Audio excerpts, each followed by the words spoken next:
మంచిది. దేవుని మహాకనికరం చొప్పున మనము గత 3 నెలలు కూడా మనం ఆయన వాక్యాన్ని ధ్యానించుకుంటూ కొన్ని ఆత్మీయ సత్యాలను నేర్చుకోవడానికి ప్రయత్నం చేశాం. గత వారం నుంచి కుటుంబాల గురించి దేవుని ఉద్దేశం ఏమైనది, కుటుంబాల పక్షముగా లేకపోతే కుటుంబాన్ని పట్ల దేవుని ప్రణాళిక ఏమై ఉంది, ఈ విషయాలను నేర్చుకుంటూ వస్తున్నాం. వివాహ వ్యవస్థ ద్వారా దేవుడు కుటుంబ వ్యవస్థను ఏర్పాటు చేశాడు.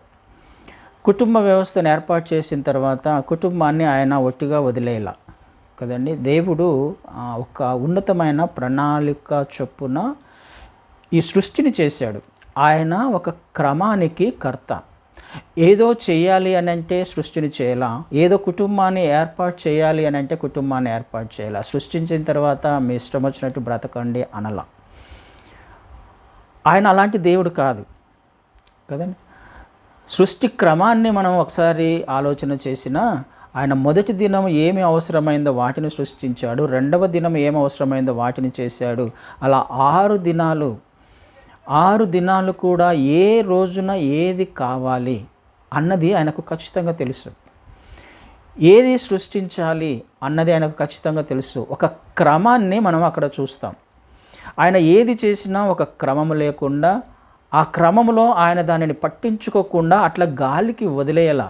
ఆ ఉద్దేశం అది కాదు ఆయనది కదండి. గ్యాలక్సీలను మనం గమనించిన, ఆకాశ నక్షత్రాలను గమనించిన, సూర్యచంద్రులను గమనించిన, లేకపోతే భూమి మీద జరుగుతున్న ప్రతిరోజు జరుగుతున్న పరిస్థితులను గమనించిన, వాటి క్రమము చొప్పున వాటి పనులను అవి చేసుకుంటూ ఉన్నాయి. ఆయన మొదటి నుంచి కూడా ఒక క్రమాన్ని ఏర్పాటు చేశాడు. ఈ క్రమము అర్థం కావడానికి మనిషి ఇంకా తంటాలు పడుతున్నాడు, ఇంకా ప్రయత్నం చేస్తూనే ఉన్నాడు. ఆ క్రమాన్ని అర్థం చేసుకోలేకపోతూ ఉన్నాడు. ఆయన ఉద్దేశం ఏంటో గ్రహించలేకపోతూ ఉన్నాడు. సృష్టి ఆరంభము నుంచి కూడా ఇప్పటి వరకు ఆయన చేసిన లేకపోతే ఆయన ఉద్దేశించిన సంగతులను గ్రహించలేని స్థితిలో మనిషి ఉన్నాడు. మొదటి నుంచి గమనించండి, ఆయన ఎంత అద్భుతంగా సృష్టించేశాడు, ఎంత అద్భుతంగా వివాహ వ్యవస్థను ఏర్పాటు చేశాడు, ఎంత అద్భుతంగా ఒక కుటుంబాన్ని ఆయన ఏర్పాటు చేశాడు. ఆ కుటుంబంలో ఆయన ఏమి కలిగి ఉండాలని ఇష్టపడుతున్నాడు. ఆయన ఉద్దేశము ఈ ప్రపంచము నింపబడాలి కదా, ఈ భూమి అంతా నింపబడాలి, వ్యాపించాలి, అభివృద్ధి చెందాలి, విస్తరించాలి. అది ఆయన ప్రణాళిక కలిగి ఉన్నప్పుడు దాని ప్రకారమే అన్నీ కూడా సృష్టించి ఉంటాడు కదా, దాని ప్రకారమే ఒక క్రమాన్ని ఏర్పాటు చేసి ఉంటాడు కదా. ఆలోచన లేనివాడు కాదు కదా. నా ఉద్దేశాలు ఆయన ఉద్దేశాలు ఆకాశము కంటే ఎత్తైనవి, మనము గ్రహించడము అసాధ్యము. ఆయన జ్ఞానము మితి లేనిది, పరిమితి లేనిది. దానిని అర్థం చేసుకోవాలంటే మనము ఏ పాటి వారము. అందుకనే లేఖనాలు ఏమి చెబుతున్నాయో, ఆయన ఏదైతే రాయించాడో ఆ క్రమం ఏమైతే ఉందో, ఆయన ఉద్దేశాలు ఏవైతే ఉన్నాయో తూచా తప్పకుండా మనము విధేయత చూపిస్తూ వెళ్ళినప్పుడు మాత్రమే మన జీవితాలలో ఆశీర్వాదాలను చూడగలం. మనకు అర్థం కాని విషయాలు చాలా ఉంటాయి బైబిల్లో కదా, మనకు అర్థం కాని విషయాలు చాలా ఉంటాయి. ఆయన జ్ఞానము మనకు అర్థం కాదు. అర్థం కాని విషయాలు ఉన్నప్పుడు, అర్థం చేసుకోవడానికి ప్రయత్నం చేయలేనప్పుడు, ఎందుకు ఇలా జరుగుతుందో అని మనకు తెలియదు. కాబట్టి మొదటగా మనల్ని మనము ఆయనకు సబ్మిట్ చేసుకోవడం నేర్చుకోవాలి. ఆయన ఏ ఉద్దేశం అయితే మన పట్ల కలిగి ఉన్నాడో ఆ ప్రణాళికను, ఆ ఉద్దేశానికి సబ్మిట్ చేసుకోవడం తప్ప నీకు నాకు వేరే మార్గము ఖచ్చితంగా లేదు. అందుకనే కుటుంబమును మనం నేర్చుకుంటూ ఉన్నప్పుడు ఎంత అద్భుతమైన క్రమాన్ని ఆయన ఏర్పాటు చేశాడో కూడా మనం గత వారం చూసాం కొరింథీయులకు రాసిన పత్రికలో. ఆయన ఉద్దేశము కుటుంబంలో ఒక హైరార్కీ ఉండాలి, ఒక ఆర్డర్ ఉండాలి, ఒక క్రమం ఉండాలి. అది నెరవేర్చబడాలి అని అంటే ఈ క్రమము చొప్పున మాత్రమే నెరవేర్చబడుతుంది. ఆయన ఉద్దేశం నెరవేర్చబడాలి అని అంటే ఆ క్రమాన్ని అనుసరించినప్పుడు మాత్రమే నెరవేర్చబడుతుంది. ఈ క్రమము మనము ఎప్పుడు కూడా మైండ్లో ఫిక్స్ అయిపోయి ఉండాలి. ఒకవేళ ఒక కుటుంబముగా దేవుణ్ణి నేను మన కుటుంబాలు మహిమపరచాలి అని అనుకుంటే, ఆయన నామము మన కుటుంబాల ద్వారా మహిమపరచబడాలి అని అనుకుంటే, ఈ క్రమము మన మైండ్లో ఎప్పుడు ఫిక్స్ అయిపోయి ఉండాలి. దానిని మనము ఎట్టి పరిస్థితుల్లో కూడా నెగ్లెక్ట్ చేయడానికి వీల్లేదు. అది అనాది కాల సంకల్పము ఆయనది. ఆ సంకల్పం లేకపోతే ఎందుకు ఆ విధంగా ఏర్పాటు చేస్తాడు, ఎందుకు ఆ విధంగా క్రమాన్ని ఏర్పాటు చేస్తాడు మనం చూసాం కదా. తల్లిదండ్రులు పిల్లలకు శిరస్సుగా ఉన్నారు, తల్లికి శిరస్సుగా తండ్రి ఉన్నాడు, అంటే స్త్రీకి శిరస్సుగా పురుషుడు ఉన్నాడు, పురుషుడికి శిరస్సుగా క్రీస్తు వారు ఉన్నారు, క్రీస్తు వారికి శిరస్సుగా తండ్రి ఉన్నాడు. ఇది క్రమము ఒక కుటుంబంలో ఆయన ఏర్పరిచిన క్రమము. ఇది ఖచ్చితంగా మన హృదయంలో దానిని ముద్రించుకోవాలి. ఆశీర్వదించబడాలి, మన కుటుంబముగా ఆశీర్వదించబడాలి అంటే ఈ క్రమాన్ని మనం ఎట్టి పరిస్థితుల్లో నిర్లక్ష్యం చేయకూడదు. మొదటిది మంచిది, ఆయన ఏర్పాటు చేశాడు, కుటుంబాన్ని ఏర్పాటు చేశాడు కదా. దేవుడు ఆదాము అవ్వలను సృష్టించి వారిద్దరికి వివాహం చేశాడు. వివాహం చేసి అలాగే వదిలేయాల, ఎందుకు? ఒక కొత్త జంట ఏర్పడింది కదా, ఒక కుటుంబము ఏర్పడింది. వాళ్ళకి ఎలా జీవించాలో తెలియదు, ఏం చేయాలో తెలియదు, దేవుని ఉద్దేశాలు ఏంటో తెలియదు కదా. వివాహం అయిన తర్వాత ఏం చేయాలి, వాళ్ళకు తెలియని విషయాలు చాలా ఉన్నాయి. తెలియని విషయాలు ఉన్నప్పుడు తెలియచేసేవాడు కూడా ఉండాలి కదా. తెలియని విషయాలను తెలియచేసేవాడి దగ్గరికే వెళ్ళాలి మనం తెలుసుకోవడానికి. తెలియచేసేవాడు లేకుండా ఏది కూడా ఆ వ్యక్తి, లేకపోతే దేవుడు కానీ మనము కానీ, మనకు ఉద్దేశం ఏది లేకుండా, మన ప్రణాళిక లేకుండా, మన చిత్తం లేకుండా ఏది కూడా మన ఇంటిలోకి తీసుకురాము. అదేవిధంగా దేవుడు ఆదాము అవ్వలకు వివాహం చేశాడు అని అంటే ఆయన ఉద్దేశం లేకుండా ఏది చేయాల కదండి. అది ఆ కుటుంబము గ్రహించాలి. దేవుడు ఆ విషయం ఆయనకు తెలుసు కాబట్టి వివాహం చేసిన తర్వాత మీరు ఇలా ఉండాలి, మీరు ఇలా ఉండాలి అని వ్యక్తిగతంగా ఒక్కొక్కరికి ఒక బాధ్యతను అప్పగించాడు కదా. వివాహమైన తర్వాత ఆదాముకు దేవుడు కొన్ని బాధ్యతలు చెప్పాడు. ఏ విధంగా ఉండాలి అని అంటే, నువ్వు యజమానివి కదా, నువ్వు కుటుంబ పెద్దవు కదా, నువ్వు ఏం చేయాలి అంటే ఇదిగో ఈ పనులు చేయి. ఏమంటున్నాడు అక్కడ 2వ అధ్యాయంలో, ఆదికాండం 2వ అధ్యాయంలో 15వ వచనం నుంచి మనం చూద్దాం. 3 వచనాలు.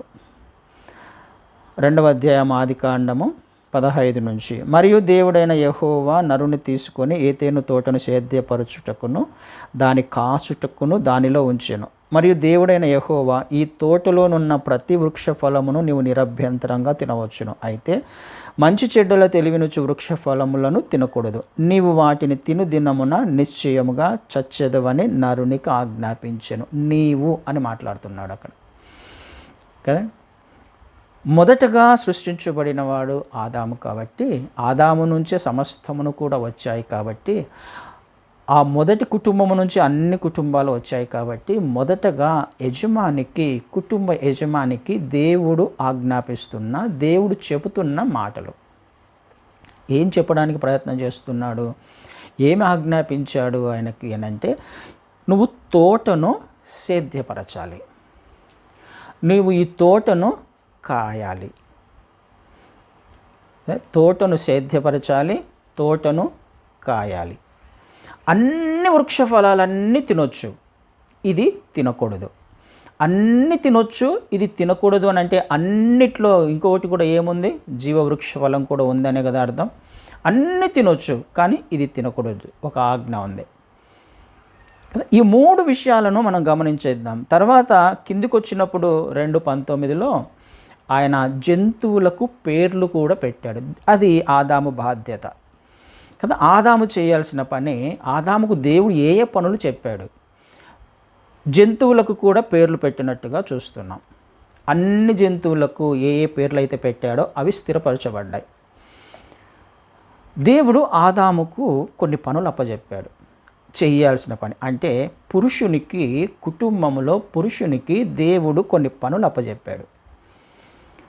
అందుకని క్రమాన్ని మనం ఖచ్చితంగా జ్ఞాపకం పెట్టుకోవాలి, దేవుని ఉద్దేశము కూడా జ్ఞాపకం పెట్టుకోవాలి. ఆ విధంగా చేసుకుంటూ వెళ్ళడానికి ప్రయత్నం చేస్తే ఏతేను తోటలోనే ఉండిపోతాం.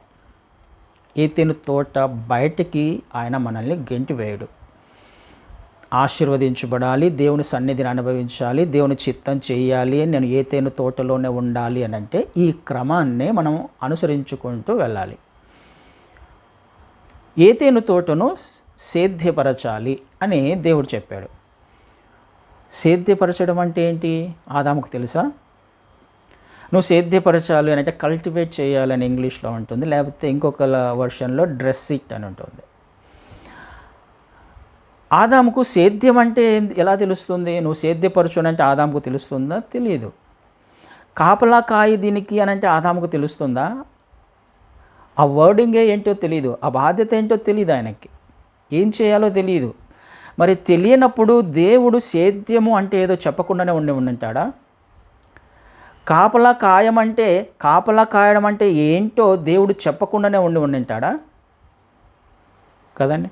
అందుకనే ప్రతి సాయంత్రం కూడా ఆదాముతో అవ్వతో నడిచేవాడు ఆయన. వచ్చి ఆయన విడిచిపెట్టలా, విడిచిపెట్టడానికి కుటుంబాన్ని ఏర్పాటు చేసుకోవాలా.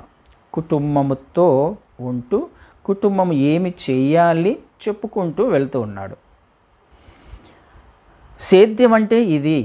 అంటే ఇప్పుడు సేద్యం అంటే మనం సహజంగా ఏమనుకుంటాం? ఇప్పుడున్న సేద్యాన్ని చూస్తే పొలాన్ని దున్ని మనం పంట వేస్తుంటాం. ఆ సేద్యమా? అప్పుడు పొలాన్ని దున్నాలా, అది బయట జరిగింది, లోపల జరగల, ఏతేను తోటలో జరగల. సేద్యపరచడం అనేది అంటే సేద్యం అంటే కల్టివేట్ చేయడం అంటే ఏంటి? లేకపోతే ఇంకొక వర్షన్లో మనం డ్రెస్ ఇట్ అంటున్నాం. అంటే ఆ తోటను నీట్గా చూసుకోవాలి. మొక్కలు చెట్లు అన్నీ ఉన్నాయి కదా, పిచ్చి మొక్కలు పెరుగుతూ ఉంటాయి, నీళ్లు పెట్టుకోవాలి. అన్ని చెట్లు ఉన్నాయి, 4 నదులు కూడా ఉన్నాయి కదా ఏతేను తోటలో, నీళ్లు పెట్టాలి. కొన్ని పనులు అప్పచెప్పాడు. సేద్యపరచడం అని అంటే ఆ తోటని జాగ్రత్తగా నీట్గా ఉండేటట్లు దాన్ని డ్రెస్ చేసుకోవడం అని అంటే నీట్గా ఉండేటట్లు ప్లాన్ చేసుకోవడం. తోట అంతా అంటే అర్థం ఏంటి? తోటకు యజమాని ఆదాము. అంటే ఒక కుటుంబానికి యజమాని పురుషుడు. తోటను మనం ఒక కుటుంబంగా తీసుకుంటే వాళ్ళిద్దరే కదా ఉన్నారు అక్కడ. ఆదాము అవ్వలే ఉన్నారు, దేవుడు ఉన్నాడు.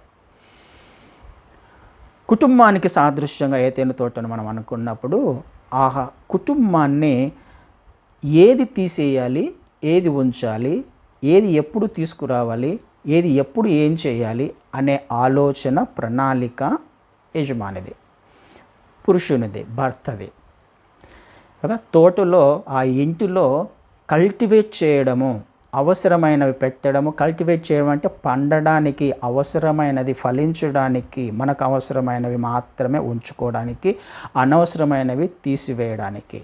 ఉండకూడదు, తోటలో ఉండకూడదు. అవసరమైన నీళ్లు పెట్టుకోవడానికి కదా, కావలసిన వాటికి నీళ్లు పెట్టడానికి. ఇది యజమాని చేయాల్సిన పని. కాపలా కాయాలి. ఏంటి కాపలా కాయడము అని అంటే అర్థం ఏంటి కదా? తోటను కాయాలి. కాపలా కాయడము అనగానే దేనిలో నుంచో కాపలా కాయడం, భద్రపరచడం అని కదా అర్థము. కాపలా కాయడం అంటే అర్థం కాదు, అర్థం తెలియదు కదా. తెలుస్తుంది ఆదాముకి, పుట్టి నువ్వు కాపలా కాయమంటే దానిని ప్రొటెక్ట్ చేయమని దేవుడు చెప్పాడు. ప్రొటెక్ట్ చేయడం అంటే ఏంటి ఆయనకు తెలియాలి ఆదాముకి మొదటగా. మరి ఆ విషయం చెప్పింటాడు కదా. ఏమని చెప్పిండొచ్చు? భద్రపరచు, నీ ఇంటిని భద్రపరచుకో. దేని నుంచి భద్రపరచాలి? ఏదో ఒక అపాయం వస్తుందనే కదా భద్రపరచమన్నాడు. కాపలా కాయమన్నాడంటే లోపలికి అనవసరమైనవి వస్తుంటాయి, లోపలికి అనుకోని వారు వస్తూ ఉంటారు, లోపలికి శత్రువు వచ్చే అవకాశం ఉంది, నీ కుటుంబాన్ని పాడు చేసే ఎవరైనా దూరే అవకాశం ఉంది కదా. మన ఆత్మీయ జీవితాన్ని లేకపోతే భార్యాభర్తల మధ్య సంబంధాన్ని, దేవుని చిత్తాన్ని చెడగొట్టడానికి ఎవరో ఒకరు వచ్చే అవకాశం ఉంది. దేవుడు ఆనాడే హెచ్చరించి ఉన్నాడు కదా, ఆదాముకు హెచ్చరించాడు. కాపలా కాయాలి, పురుషుడు కాపలా కాయాలి, ఇంటిని కాపలా కాయాలి. ఎవరు వస్తున్నారు, ఏం జరుగుతుంది ఇంట్లో, ఏం చేస్తున్నారు, ఇది నా కుటుంబానికి క్షేమం ఇస్తుందా కాదా, ఎవరైనా దూరుతున్నారా, ఏ ఆలోచన అయినా వస్తుందా, ఇది దేవుని చిత్తమేనా కాదా, కాపలా కాయాల్సిన బాధ్యత ఆదాముదే కదండి. కాపలా అంటే ఏంటో డెఫినేషన్ చెప్పి ఉండాలి, ఇలా జాగ్రత్తగా ఉండని చెప్పి ఉండాలి. చెప్పకపోతే తెలియదు కదా ఆదాముకి. దేవుడు కూడా పురుషునికి, ఇంటి యజమానికి బాధ్యతలు అప్పచెప్పాడు. నీ ఇంటిని డ్రెస్ చేసుకోవాలి, ఇంటిని కల్టివేట్ చేయాలి, పురుషుని బాధ్యత అది. ఇంటిని కాపలా కాయాలి, పురుషుని బాధ్యత అది. ఎవరికి చెప్పాడు? పురుషునికి చెప్పాడు. అవ్వకు చెప్పాడా? అవ్వకు చెప్పలా. ఆదాముకు చెప్పాడు, నీకు చెప్పాడు, నాకు చెప్పాడు, మనకు ఆ ఇంటి యజమానికి చెప్పాడు. ఇది ఒక కుటుంబంలో ఒక భర్త లేకపోతే ఒక పురుషుడు చేయాల్సిన పని. దేవుని నుండి పొందుకున్న ఆజ్ఞలివి. ఈ విషయము మన జీవితాల్లో మనము అనుసరిస్తున్నామా లేదా? నేను ఏ తేనె తోటలోనే ఉండాలి అని అంటే నేను చేయాల్సిన పని ఇది. లోపలికి ఎవరు జొరబడకుండా, లోపలికి ఏ ఆలోచన రాకుండా, లోపలికి నా జీవితాన్ని, నా కుటుంబాన్ని పాడు చేయకుండా, భార్యాభర్తల మధ్య సంబంధాన్ని పాడు చేయకుండా, దేవుని చిత్తములో నుండి తొలగిపోకుండా ఉండే పరిస్థితులను ఇంట్లో ఉంచడము, తీసుకురావడము భర్త యొక్క, పురుషుని యొక్క బాధ్యత కదండి. ఇది మనము చాలా జాగ్రత్తగా గమనించాల్సిన విషయం. ఈ బాధ్యత స్త్రీకి అప్పగించబల్లా, స్త్రీకి అప్పగించబల్లా. కానీ స్త్రీకి అప్పగించినది లేకపోతే కామన్గా కూడా ఒక ఆజ్ఞ ఉంది. అది మనం మొదటి అధ్యాయంలో చూస్తాం. మీరు భూమిని నిండించి, ఫలించి, అభివృద్ధి చెంది, విస్తరించి ఏలండి, ఈ భూమిని లోబరుచుకోండి. ఇది కామన్గా ఇద్దరు చేయాల్సిన పని, ఇద్దరికి అప్పగించిన బాధ్యత అది. మీరు భూమిని పరిపాలన చేయాలి, కుటుంబాన్ని విస్తరించాలి. మరి ఇందులో ఈ బాధ్యతలో ఆదాము ఫెయిల్ అయిపోయాడు. దేవుడు కమ్యూనికేట్ చేశాడు, చేయాల్సిన పనులన్నీ ఆదాముకు చెప్పాడు. ఆదాము చేయాల్సిన పని తూచా తప్పకుండా ఆ విషయాలు చేయాలి. అయితే ఇక్కడ ఫెయిల్ అయ్యాడు అని మనం ఖచ్చితంగా చెప్పొచ్చు కదా. కాపలా కాయాలి అని అంటే అక్కడ అన్ని జంతువులు ఉన్నాయి, అన్ని జంతువులకు పేర్లు పెట్టాడు కదా. స్త్రీ 2 పేరు ఉంది కదా అక్కడ, మగ ఆడ ఉన్నాయి. అన్ని జంతువులకు పేర్లు పెట్టింది ఆదామే. అన్ని జంతువులకు పరిచయం ఉన్నవాడు ఆదాము. సర్పం కూడా ఉంటుందా? ఉండదా కదా. అన్ని జంతువులు ఉన్నాయి. ఎవరు ఏ స్థితిలో, ఏ జంతువు ఏ స్థితిలో ఉందో ఎలా అన్నీ ఆయనకు తెలుసు. కానీ లోపలికి వచ్చి డిస్టర్బ్ చేస్తున్న జంతువేద ఎందుకు పరిస్థితులను అననుకూలంగా మార్చే ప్రయత్నం చేస్తుందో, ఆ జంతువుకున్న లక్షణం అదేనా కాదా అని గ్రహించగలిగాడా లేదా? అంటే లోపలికి ఆ కుటుంబంలోకి వేరే వాళ్ళు ఎవరు చొరబడకూడదు అన్నప్పుడు, ఎవరో వచ్చి మాట్లాడుతూ ఉన్నప్పుడు ఆదాం చేయాల్సిన పని ఏంటి కదండి. ఇది ఖచ్చితంగా మనం గమనించడానికి ప్రయత్నం చేయాలి. నిజానికి ఆదాముకు ఏ ఆజ్ఞ అయితే ఇవ్వబడిందో ఆ ఆజ్ఞను తూచ తప్పకుండా పాటించాడు. ఒక విషయము మీకు జ్ఞాపకం చేస్తాను. ఫస్ట్ తిమోతికి రాసిన మొదటి పత్రిక 2వ అధ్యాయము 14-15 వచనాలు చదువుతాను. మొదటి తిమోతి 2వ అధ్యాయము 14-15. మరియు ఆదాము మోసపరచబడలేదు కానీ 13 కూడా చదువుతాను. మొదట ఆదామును తర్వాత హవ్వయు నిర్మింపబడిరి కారా?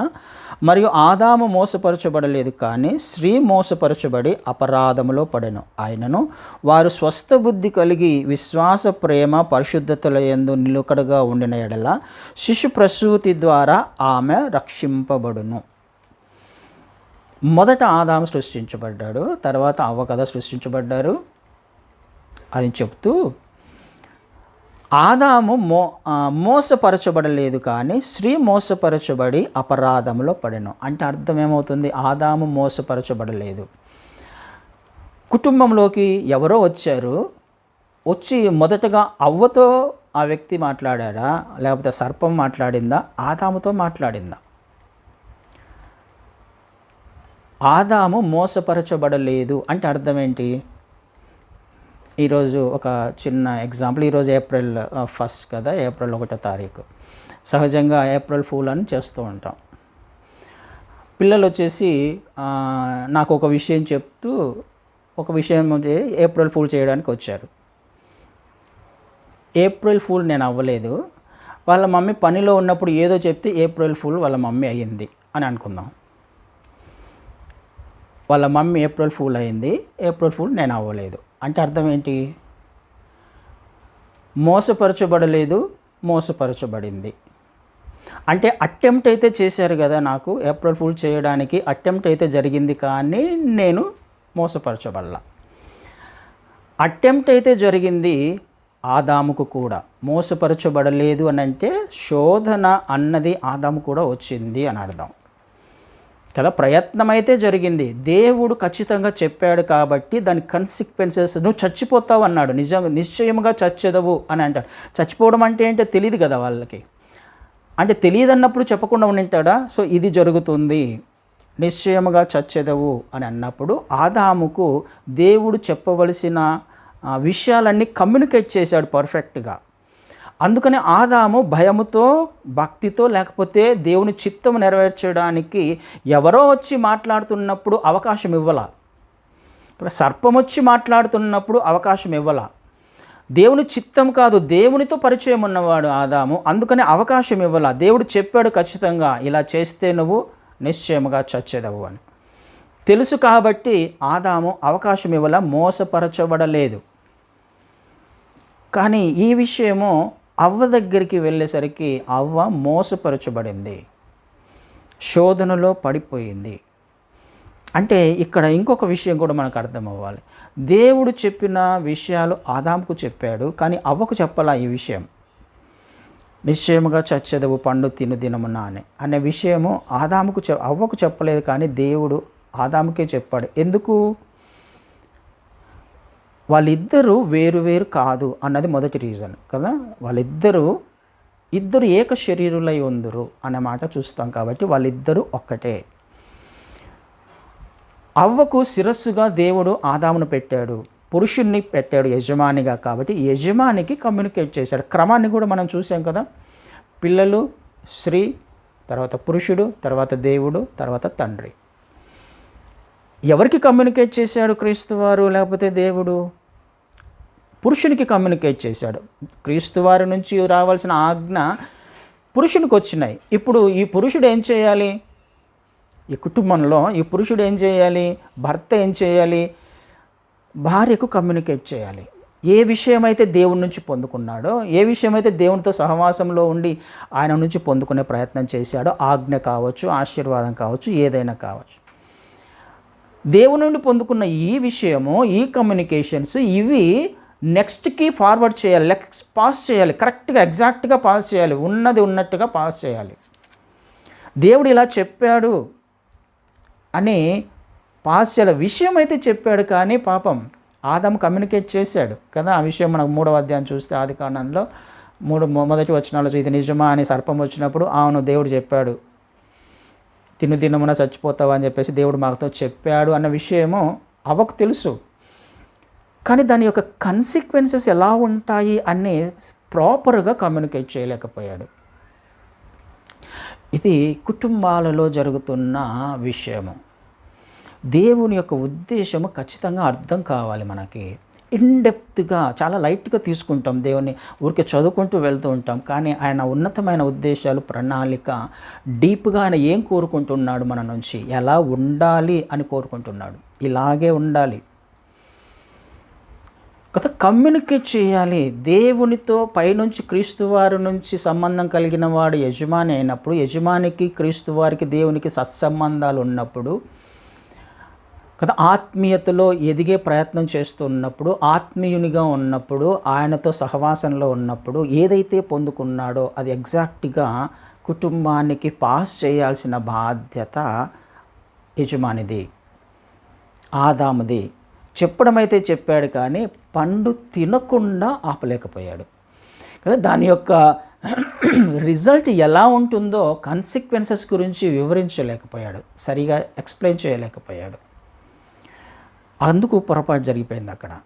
కదా. దేవుడు ఏం కోరుకుంటున్నాడు? మనకు తెలిసినది ఖచ్చితంగా ఫాలో అవ్వాల్సిన బాధ్యత యజమాని ద్వారా కుటుంబానికి మనము అది పాస్ ఆన్ చేయాలి ఖచ్చితంగా.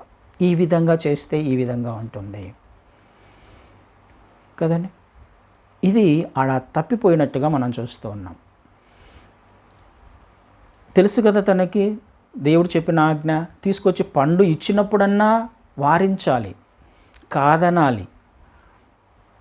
ఇదే మనం నేర్చుకోవడానికి. అది చాలా చిన్న విషయం అనిపిస్తుంది, తెలియదు కదా, లైట్గా తీసుకున్నాడేమో చాలా చిన్నగా అనిపిస్తుంది. కానీ దేవుని చిత్తము, దేవుని ఆజ్ఞ ఒక్కసారి తప్పిపోతే, ఒక్కసారి ఛాన్స్ ఇచ్చాడు, రెండుసార్లు ఛాన్సులు ఎందుకు ఇవ్వలేదు అనేది మళ్ళీ చూద్దాం.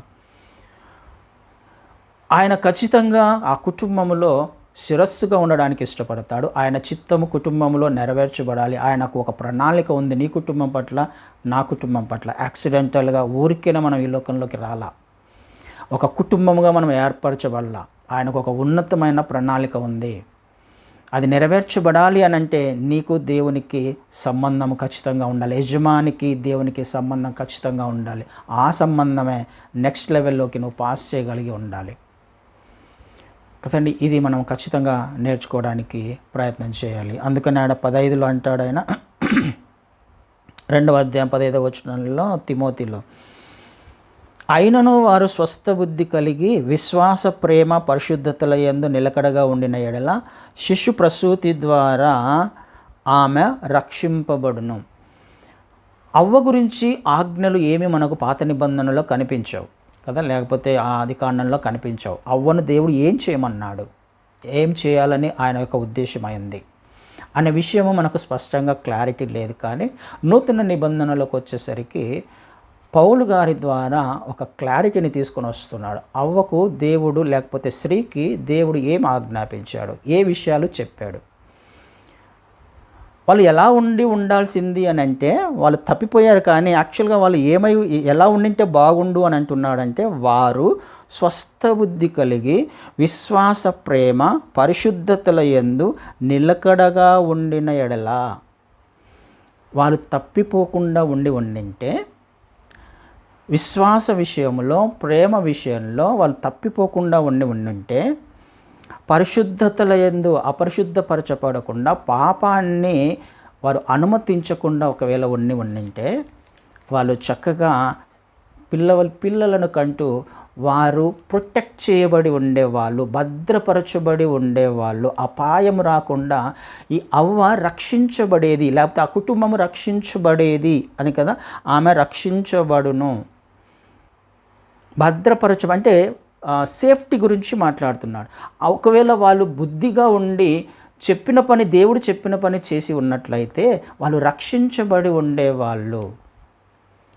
ఇంకా క్లియర్గా అర్థం కావాలి అని అంటే ఇదే తిమోతిలో 5వ అధ్యాయంలో దాని యొక్క ఎక్స్పాన్షన్ మనం చూస్తాం. 5వ అధ్యాయంలో 14వ వచనాన్ని చదువుతాను.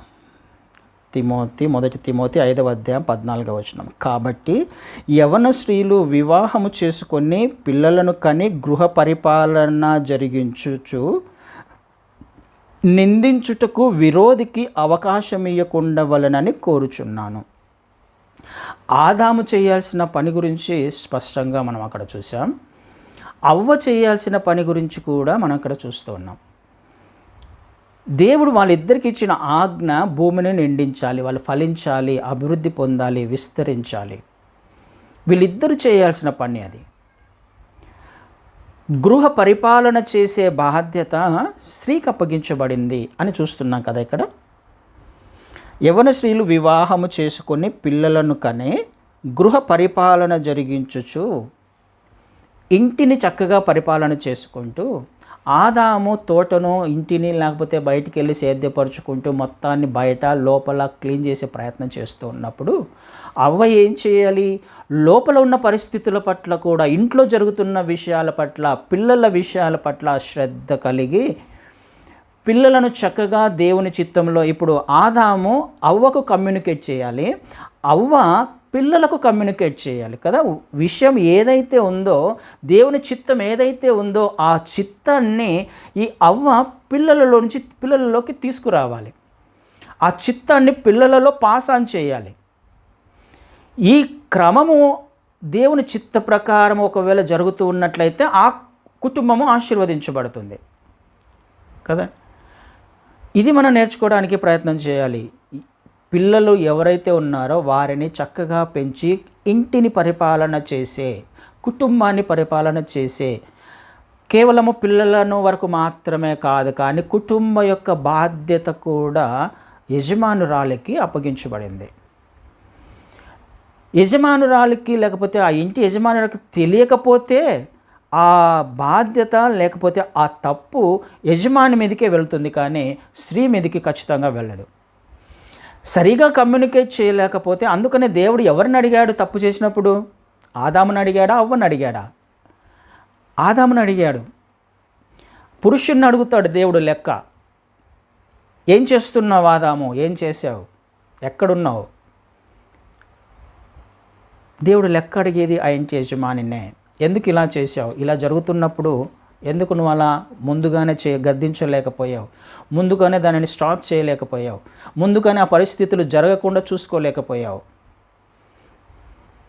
దేవుడు ఖచ్చితంగా ప్రశ్నిస్తాడు. అందుకనే ఈ కుటుంబం గురించిన అవగాహన, ఇన్డెప్త్ మీనింగ్ అర్థం కాకపోతే ఎందుకు కుటుంబాలు చిందరవందరగా ఉన్నాయి, కుటుంబంలో ఎందుకు సమాధానం లేని స్థితి ఉంది, భార్యాభర్తల మధ్య కానీ లేకపోతే పిల్లలకు తల్లిదండ్రులకు మధ్యలో కానీ క్రమం లేదు. దేవుని ఉద్దేశాలు అర్థం కాలేదు కాబట్టి. మొదటి నుంచి కూడా చిన్న పిల్లలు బిడ్డ పుట్టినప్పటి నుండి కూడా కనెక్ట్ అయి ఉండేది తల్లితో కాబట్టి తల్లికి దేవుని చిత్తము తెలిసి ఉండాలి, దేవుని ఉద్దేశాలు తెలిసి ఉండాలి. ఏతేని తోటలోనే ఉండాలి అని అనుకున్నప్పుడు ఏతేని తోటల్లో ఉండడానికి కావాల్సిన నియమ నిబంధనలు ఏంటో అర్థం చేసుకొని ఉండాలి. ఆ విషయము భర్త కూడా చెప్పి ఉండాలి. ఇద్దరు కలిసి పెంచగలిగే స్థితిలో ఉండాలి. అప్పుడు పిల్లలు ఆశీర్వదించబడతారు. అప్పుడు ఆ ఇల్లు చక్కగా కట్టబడుతుంది, గృహ పరిపాలన చక్కగా జరుగుతుంది. ఏది చేయాలో, దేనిని సమకూర్చాలో ఆ విషయాన్ని ప్రొవిజన్ లేకపోతే ఆ ఫెసిలిటీస్ని అరేంజ్ చేయగలిగిన వాడు పురుషుడైతే దానిని ఇంప్లిమెంటేషన్లోకి తీసుకుని వచ్చి కుటుంబాన్ని చక్కగా పరిపాలన చేసే బాధ్యత స్త్రీకి ఉంది అన్న విషయము మనం జ్ఞాపకం చేసుకోవాలి ఈ వచనం ద్వారా. ఇంకొక మాట ఏమని రాయబడింది? అపవాదికి విరోధికి అవకాశం ఇవ్వకుండవలనని కోరుచున్నాను. అవకాశం ఇవ్వకూడదు, ఛాన్స్ ఇవ్వకూడదు. అవ్వ ఛాన్స్ ఇచ్చింది. చిన్న అవకాశం ఇస్తే ఏం జరుగుతుందో మనం చూసాం. ఎంత సివియర్గా పనిష్మెంట్ ఉంటుంది, కన్సిక్వెన్సెస్ ఉంటాయి కదా. గెంటి వేయబడ్డారు బయటికి దేవుని సన్నిధిలో నుంచి. అందుకని అపవాదికి ఎట్టి పరిస్థితులలో కుటుంబంలో అవకాశం ఇవ్వద్దు, విరోధికి అవకాశం ఇవ్వద్దు. అంటే ఏం చేయాలి? ఈ క్రమం తప్పిపోకుండా ఉంటే సరిపోతుంది కదా. దేవుడు ఏ ఉద్దేశమైతే కలిగి ఉన్నాడో కుటుంబం పట్ల ఆ ఉద్దేశము, ఆ ప్రణాళిక, ఆ క్రమము తప్పిపోకుండా జీవించగలిగితే కుటుంబం చక్కగా ఆశీర్వదించబడుతుంది. ఇది కాకుండా వేరే ఆజ్ఞలు కానీ వేరే ఆలోచనలు కానీ దేవునికి ఉన్నాయా దేవుని చిత్తం నెరవేర్చబడడానికి? తర్వాత పరిస్థితులు మారిపోయి టెక్నాలజీ అని లేకపోతే స్వేచ్ఛ, స్వాతంత్రాలు అని చెప్పేసి వాడు తీసుకొని వచ్చాడు లోపలికి, ఇంటిలోకి, కుటుంబంలోకి కదండి. అపవాది తీసుకొచ్చిన పనులు ఇవన్నీ. అందుకనే అవకాశం ఇవ్వద్దు. అవకాశం ఇస్తున్నానా లేదా ఎలా తెలుస్తుంది? క్రైస్తవులము అయితే మనకు రెఫరెన్స్ బైబిలే. దేవుడు ఏం చెప్పాడు అన్న విషయాలు మనకు కావాలి. అవకాశం ఇస్తున్నానా లేదా, నేను అవకాశం ఇస్తున్నానా లేదా అనేది ఎక్కడ చూస్తే తెలుస్తుంది? బైబిల్లో చూస్తేనే తెలుస్తుంది. అపవాదిని నా ఇంటిలోకి, నా కుటుంబంలోకి, నా పిల్లల జీవితాల్లోకి నేనే అనుమతిస్తున్నానా? చోటివ్వద్దు. చక్కని పరిపాలన చేసే బాధ్యత అవ్వది, తోటను సేద్యపరిచే బాధ్యత లేకపోతే కుటుంబాన్ని కాపలా కాసే బాధ్యత ఆదామది. భయభక్తులు కలిగి విధేయత చూపిస్తూ జీవించే బాధ్యత పిల్లలది. ఈ క్రమాన్ని ఎట్టి పరిస్థితుల్లో మనము మర్చిపోకూడదు. ఇది జరుగుతుందా? ఇది జరుగుతున్నప్పుడు సమాధానము, ఇది జరుగుతున్నప్పుడు నెమ్మది, ఇది జరుగుతున్నప్పుడు క్షేమము.